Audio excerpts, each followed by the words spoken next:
Sasa unaambiwa kwamba endapo utakifungua hichi kiboksi, gharama yake itampasa mtu kuweza kujitoa muhanga, yani ajitoe sadaka ili kiweze kufunga, na endapo kitabaki wazi, basi jamii nzima itajikuta ikiingia kwenye matatizo, kwa maana kila mtu ndani ya hicho kijiji ataionja adhabu ya kifo. Ajabu zaidi ni kwamba hili boksi hutumika kama zawadi kwenye hichi kijiji, na watu ambao wanapewa hii zawadi ni watu wajawazito. Sasa kwa nini haya yote yamekuwa yanatokea? Sasa ungana na mimi kuanzia mwanzo mpaka tamati mwa hii simulizi, bila kusahau kusubscribe. Kumbuka hii ni Bonge Story na mimi naitwa Kipasa Njayara.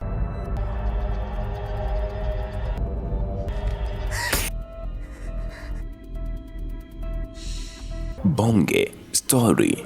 Movie inaanzia kwenye nyumba moja iliyopo kando kando kabisa mwa ziwa, na huu ulikuwa ni wakati wa macheo ya jua. Ndani ya hiyo nyumba, James alikuwa anakunywa pombe akiwa ameketi karibu sana na mahali penye moto, huku mke wake Emil wakati huo alikuwa amelala. Ghafla James akachukua kifaa fulani hivi cha chuma na kisha akaamua kuingia nacho bafuni, ambapo hapa akaanza kujigonga kichwa chake kwenye kioo tena kwa nguvu sana. Emil mke wake alizisikia kelele, hivyo akaamka, na kwa wakati huo akamkuta mume wake akiwa anajiumiza maeneo haya. Alipomuuliza kwa hofu kwa nini mume wake anafanya hivi, James akajibu ya kwamba anafanya kile alichopaswa kuweza kufanya tena kwa muda mrefu. Sekunde chache baadaye, James akamshambulia Emil kwa nguvu. Baada ya hilo tukio, tunatupa kwa wanandoa wawili wenye furaha sana, mmoja akiwa anaitwa Adam, mwingine akiwa anaitwa Lisa, ambapo hawa walikuwa wakitarajia kupata mtoto wao wa kwanza. Adam yeye alikuwa amepata kazi mpya kama profesa wa hesabu kutoka katika chuo kikuu ambacho kilimwahidi kumpa mshahara mkubwa pamoja na nyumba nzuri ya kuishi. Ingawa Adam hakuvutiwa kabisa kuhamia kuishi kijijini, lakini ofa ilikuwa ni nzuri sana na ikafanya watu hawa mafamilia hii kuweza kukubali kuanza maisha yao mapya huko kijijini. Wanapowasili wakakutana na mwanafunzi mmoja kuitwa David. Kwa wakati huu alikopo akihudumia tu bustani za eneo la hiyo nyumba. David akamkaribisha kwa furaha na kumwambia kwamba eneo hilo ni salama kiasi cha kwamba watu wengi hawafungi kabisa hata milango yao. Kabla hajaondoka akawaambia ya kwamba kuna zawadi fulani imewasili kwa ajili yao. Ndani ya nyumba, Adam na Lisa walifurahia sana. Wanapofungua hiyo zawadi, wakagundua imetumwa kutoka kwa dada yake na Lisa wa kuitwa Becky. Ndani kulikuwa kuna kisanduku cha ajabu kilichoitwa Fertility Box. Adam anasema ya kwamba hilo box haliwezi kabisa kufunguliwa, huku hapa tukifahamu ya kwamba kati ya Adam na Becky hawajawahi kupendana kabisa kutokana na tofauti zao za tabia. Baadaye Lisa akabaki peke yake nyumbani. Hapa akawa anajaribu kutaka kukifungua hicho kisanduku. Kwa mshangao mkubwa kweli bwana, kikafunguka kwa urahisi, lakini ndani ya hilo sanduku kulikuwa hakuna kitu chochote. Hapa akaanza kushangaa na kisha akakiacha juu ya sehemu ya moto. Huku chuoni, Adam yeye alikuwa akianza siku yake ya kwanza chuoni, na kwa wakati huo akakutana na dokta mmoja kuitwa Dr. Crack, profesa anayefundisha mambo ya kiroho, yani parapsychology. Adam kwa kuwa yeye ni mwanasayansi hakuonyeshwa kabisa kuvutiwa na hayo masomo. Huku nyumbani, licha ya huyu mwanadada kuonywa na Adam ya kwamba asinyanyue vitu vizito, Lisa yeye akakusanya kitanda cha mtoto na kisha akakipanga kwenye chumba cha mtoto wao. Baadaye akaamua kwenda kukimbia msituni, ambapo huku akakutana na mwanamke aliyejeruhiwa vibaya sana na anaonekana akiwa ni mwenye hofu. Sasa huyu mwanamke ni Emil, yule mwanamke wa mwanzo kabisa mwa filamu. Emil anamwambia ya kwamba amepoteza mtoto wake, lakini anapomuona Lisa ni mjamzito, ghafla tabia yake kabadilika na kuwa ya kutisha sana. Hapa Emil akamwambia Lisa ya kwamba naye ni mgonjwa na watu wanamwogopa sana, kisha akasisitiza ya kwamba asijaribu kutaka kumlinda mtoto wake kwa sababu huyo mtoto sio wake tena. Hofu kubwa ikamjaa Lisa na kisha akakimbia nyumbani kwake akimpigia simu mume wake Adam. Hapa Adam akataka kurudi nyumbani mara moja, ila Lisa akamwambia ya kwamba asirudi sasa hivi kwa maana anahisi yuko salama. Usiku huu akiwa anasoma karibu na mahali penye moto, Lisa akaona picha iliyoning'inizwa ukutani kana kwamba inaanza kubadilika, lakini hafahamu kwamba nje ya dirisha kuna kivuli cha kutisha kinachomwangalia. Ghafla mlango ukabishwa na Lisa anapofungua hakukuwa na mtu yoyote maeneo haya. Muda mfupi baadaye anasikia kilio cha mtoto kikitokea kwenye chumba cha mtoto. Anapoingia humo akamwona msichana mdogo sana akiwa amelala kwenye kitanda cha mtoto. Kwa upendo Lisa akaamua kumnyanyua, lakini anapoangalia uso wake kwa karibu, huo uso ukawa umegeuka na kuwa ni uso wa kutisha sana. Tukio hilo likamwacha Lisa akiwa amepagawa vibaya mno kwa hofu. Adam aliporudi nyumbani hampati Lisa. Baada ya kumtafuta akamkuta akiwa ameanguka sakafuni ndani ya chumba cha mtoto. Kwa wakati huu Lisa amepoteza kabisa na ujauzito. Huko hospitalini daktari anamweleza Adam ya kwamba mtoto wao amefariki dunia na kwamba Lisa hataweza tena kupata mtoto, na hapa anaongeza ya kwamba hili tatizo lilisababishwa baada ya Lisa kunyanyua vitu vizito. Sasa kile kitanda cha mtoto kilikuwa ni kizito mno, ambacho kwa makadirio ya kawaida kilikuwa huwezi kabisa kuinua peke yako. Baada ya kutoka hospitalini, Becky akaja na kisha akakaa nao kwa siku chache ili kuweza kumfariji dada yake, lakini sasa furaha ya hiyo familia ilikuwa tayari imeshabadilika, na kwa wakati huo imegeuka kuwa huzuni kubwa. Wanaporudi nyumbani, David bado anaendelea na kazi zake za nje. Becky naye pia akaanza kumtania kimapenzi, lakini Adam akamkumbusha kwamba David bado ni mwanafunzi. Baadaye Lisa akiwa anaoga, neno mom likaonekana kwenye ukungu mmoja wa kioo cha bafuni, ingawa alikuwa halioni yeye mwenyewe. Wakati huo huo, David akakuta kisanduku cha fertility box kikiwa ndani ya chumba cha mtoto, ili hali Lisa aliapa na kusema ya kwamba alikiacha sebleni. Usiku mwingine, Adam akakuta Lisa akiwa amesimama mbele ya mchoro uliopo ukutani, na Lisa anadai ya kwamba huo mchoro umebadilika, na hapa anadai ya kwamba hawa watoto waliopo sasa wanamtazama mama yao, jambo ambalo halikuwepo kabisa awali. Lakini kwa Adam akahisi ya kwamba Lisa ana huzuni, hivyo akaona kama anaona vitu vya wenge, lakini matukio ya ajabu yakaendelea kuongezeka ndani ya hiyo nyumba. Lisa anaendelea kuona msichana mdogo mwenye macho meusi kabisa, na kisha akawa anamuita mama, huku Becky na Adam wakishindwa kuona chochote maeneo haya. Baada ya vipimo vya madaktari, hapa wanamwambia Adam ya kwamba Lisa mke wake hana matatizo kabisa kanyumili wake, bali huenda anaumia kisaikolojia kutokana na kumpoteza mtoto aliyekuwa tumboni. Sasa ili kuweza kumsaidia kusahau hayo maumivu, Adam akamwomba David kuondoa vitu vyote vilivyokuwepo kwenye chumba cha mtoto. Sasa usiku mmoja, wakati mvua ilipokuwa inanyesha kwa nguvu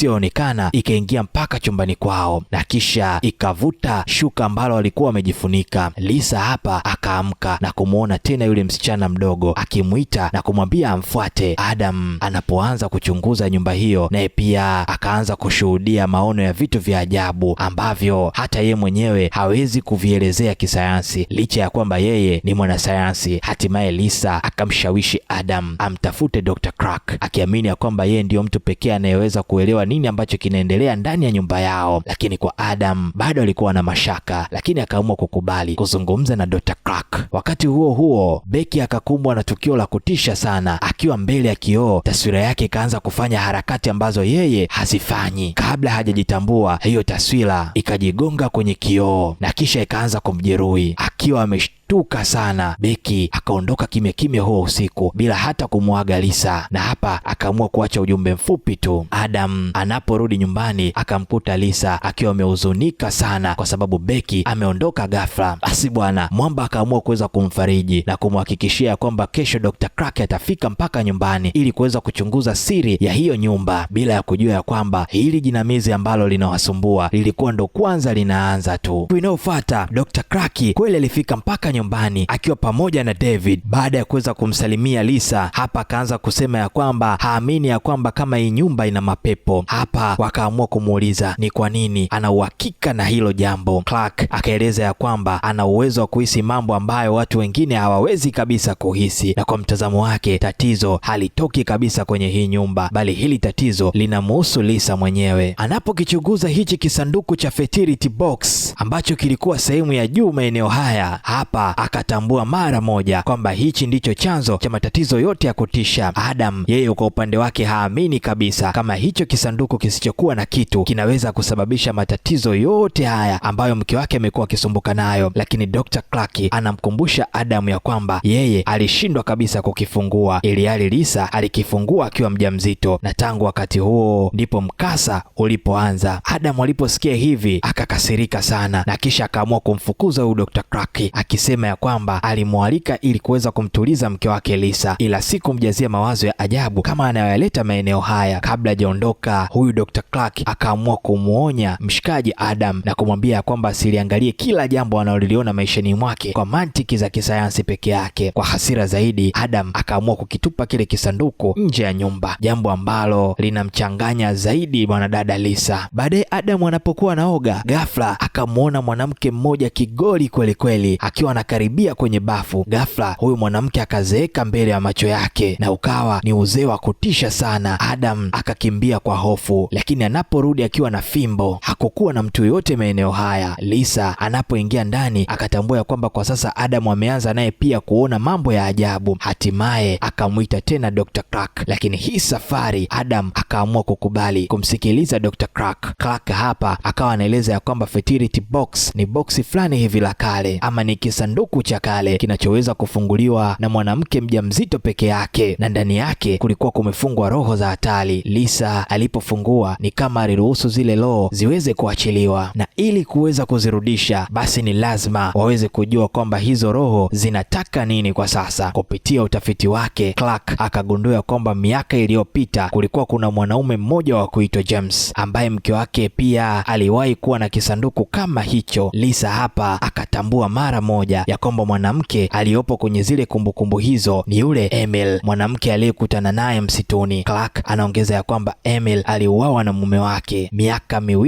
iliyopita. Clark yeye akaamua kuweka vifaa vya kurekodia sauti ndani ya hiyo nyumba. Baada ya muda mfupi, sauti ya mtoto ikasikika ikirudia maneno, na neno lenyewe lilikuwa likitamka mama, mama. Lisa anapouliza ya kwamba inataka nini, hiyo sauti ikawa inajibu maisha pamoja na kifo. Clark alipouliza ni nani, hii sauti ikajitambulisha ya kwamba ni Rito Lisa, yani jina ambalo Lisa na Adam walikuwa tayari wameshamchagulia mtoto wao kama angezaliwa. Wote wakabaki wameshtuka sana. Ghafla balbu zote zikaanza kupasuka, kicheko cha mtoto kikaanza kusikika, na msichana mdogo akatokea nyuma ya Clark akimwambia ya kwamba hautafanikiwa kuweza kunizuia, kisha akatoweka. Clark hapa akaanza kuona maono ya wanawake 4 wenye macho meusi kabisa, na miongoni mwao alikuwepo Lisa. Baada ya kutulia, Clark akaeleza ukweli wa kutisha ya kwamba hicho kiumbe kilichokuwa ndani ya sanduku kilichukua maisha ya mtoto wa Lisa, kisha kikautoa moyo wa mtoto ambaye hakuzaliwa kabisa. Ndiyo maana sasa kimeamua kujionyesha katika maumbo mbalimbali ya maisha ambayo huyo mtoto atakayekuja kuzaliwa angeweza kuyapitia. Hapa anajionyesha utoto, anajionyesha ujana, lakini pia hata uzee. Sasa kwa kutafuta majibu zaidi, Adam na Lisa wakaamua kwenda gerezani kwa ajili ya kumwona mwamba James. Basi James akaamua kuuliza ya kwamba wamekiona hicho kiumbe katika maumbo mangapi. Wanapomwelezea wakamwambia ukweli ya kwamba wameona kila umbo na hatua tofauti tofauti za maisha ya binti yao. Hapa James akaamua kuwaonya na kuambia kwamba kadri kinavyozidi kuonekana ndivyo kinazidi kupata nguvu, na ndivyo kitakavyoanza kuonekana kwa watu wengi zaidi, na kisha kikawamaliza. Lisa akamuuliza jinsi ya kuweza kukizuia, ila James akaeleza tena kwa uchungu sana kwamba njia pekee ya kuweza kukizuia hicho kiumbe ni Lisa kufariki dunia ama kujiua. Hapa anaeleza ya kwamba kiumbe hicho kimefungamana na mama yake, hivyo ni ngumu sana kumuua Lisa moja kwa moja, lakini Lisa anaweza kukiangamiza kwa kujitoa yeye mwanga. Ndiyo sababu miaka iliyopita James alilazimika kumuua Emil ili aweze kukifungia tena kile kiumbe ndani ya sanduku.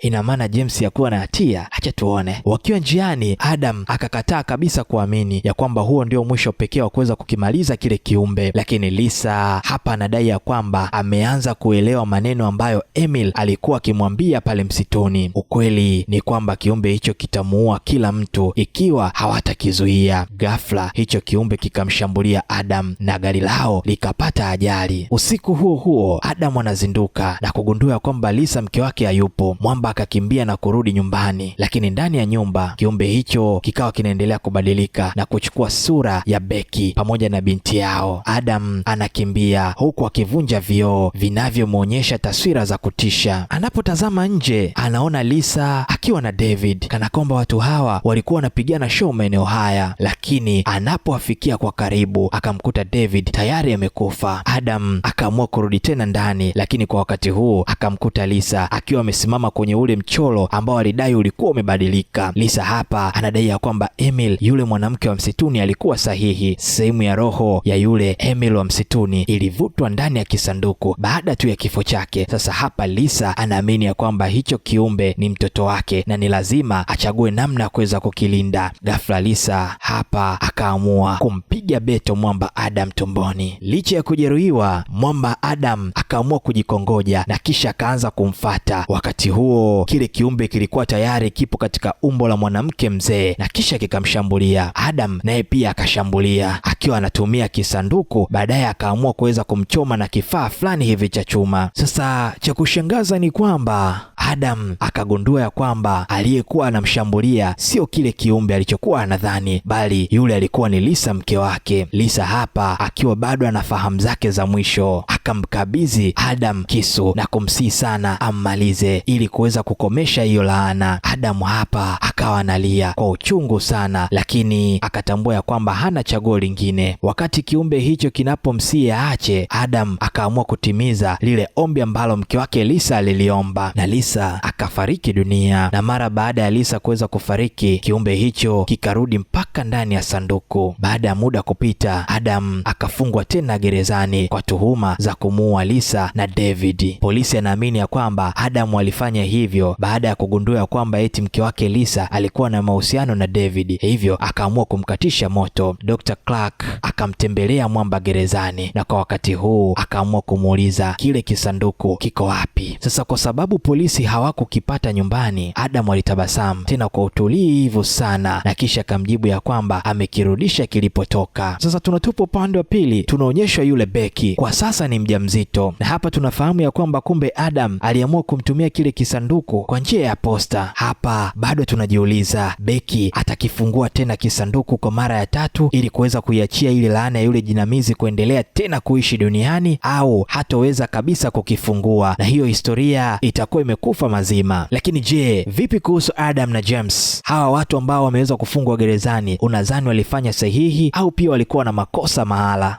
Drop comment yako hapa chini, na huu ndio unakuwa mwisho wa Huu Hapa Mzigo. Asante kwa kuwa nami kuanzia mwanzo mpaka tamati mwa hii simulizi. Hii ni Bonge Story, mpaka kwa wakati mwingine. Mimi ni Kipaso Njeyara. Oi.